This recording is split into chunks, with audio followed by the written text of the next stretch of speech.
ഡോക്ടറെ, ഈ ഡാൻഡ്രഫിന് ദുർദുരപത്രാതി യൂസ് ചെയ്യാൻ പറ്റുമോ? യൂസ് ചെയ്യാം. ഇന്ന് എനിക്ക് ഒരെണ്ണം വേണം. നിക്ക്, യൂസ് ചെയ്യാന്നേ ഞാൻ പറഞ്ഞിട്ടുള്ളൂ, എങ്ങനെ ആർക്ക് യൂസ് ചെയ്യാന്ന് പറഞ്ഞിട്ടില്ല. ഈ ഡാൻഡ്രഫ് എന്ന് കേൾക്കുമ്പോഴേക്ക് തന്നെ വിവിധ തരം ആയുർവേദ എണ്ണകളിലേക്ക് ചാടി വീഴുന്നവരോട് എന്തേ പറയാനുള്ളൂ. ഒരുപാട് എണ്ണ വാരി തേച്ചുകൊണ്ട് ഡാൻഡ്രഫ് ക്യൂർ ആവുമെന്ന് ആയുർവേദ ശാസ്ത്രത്തിൽ എവിടെയും പറയുന്നില്ല. നമുക്ക് ഡാൻഡ്രഫിന് വേണ്ടിയിട്ട് കൃത്യമായിട്ടുള്ള ട്രീറ്റ്മെന്റ് പ്രോട്ടോകോൾ ഉണ്ട്. അതിൽ ഒരു ഫേസിൽ മാത്രമാണ് ഓയിൽ യൂസ് ചെയ്യുന്നത്. അതും പേഷ്യന്റിന്റെ കണ്ടീഷനും അതുപോലെ ഡാൻഡ്രഫിന്റെ ടൈപ്പും സിവിയറിറ്റിക്കും അനുസരിച്ചാണ് ഓയിൽ സെലക്ട് ചെയ്യാറുള്ളത്.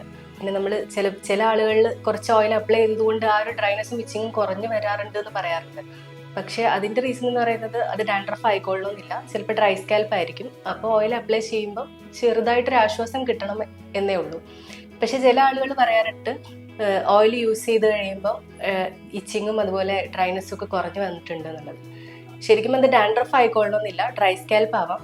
ആ ഒരു കണ്ടീഷനിൽ ചെറുതായിട്ട് ഓയിൽ അപ്ലിക്കേഷൻ കൊടുത്തു കഴിയുമ്പോൾ ഇച്ചിങ്ങും ഡ്രൈനെസ്സും കുറയാറുണ്ട്. പക്ഷെ അത് ഡാൻഡ്രഫിനുള്ള ഒരു ട്രീറ്റ്മെന്റേ അല്ല. ഡ്രൈ സ്കാൽപ്പ് പോലെ തന്നെയാണ് ഈ എക്സസ് ഓയിൽ ആയിട്ടുള്ള സ്കാൽപ്പും ഡാൻഡ്രഫിനെ കോസ് ആവുന്നത്. സോ നമ്മൾ എപ്പോഴും ഓയിൽ യൂസ് ചെയ്യുമ്പോൾ ശ്രദ്ധിക്കണം, അതിൻ്റെ ആ ഒരു ഫേസിൽ മാത്രമാണ് ഓയിൽ യൂസ് ചെയ്യേണ്ടത്. അതിന് കൃത്യമായിട്ടുള്ള ഡ്യൂറേഷൻ ഉണ്ട്, കൃത്യമായിട്ടുള്ള ഓയിൽ സെലക്ഷൻ ഉണ്ട്. അത് നോക്കിയിട്ട് വേണം യൂസ് ചെയ്യാനായിട്ട്. അപ്പോൾ ആർക്ക് വേണ്ടിയായിരുന്നു ഇപ്പോൾ ദുർദുരപത്രാതി ചോദിച്ചിട്ടുണ്ടായിരുന്നു? എൻ്റെ ഒരു ഫ്രണ്ടിന് വേണ്ടിയിട്ടായിരുന്നു. എന്നാൽ ഫ്രണ്ടിനോട് വന്ന് കൺസൾട്ട് ചെയ്യാം. നമുക്ക് നോക്കിയിട്ട് കണ്ടീഷൻ എന്താണെന്നുള്ളത് ശരിക്കും അനലൈസ് ചെയ്തിട്ട് അതിന് വേണ്ടിയിട്ട് ഒരു പ്ലാൻ ഉണ്ടാക്കിയെടുക്കാം. ഓക്കെ.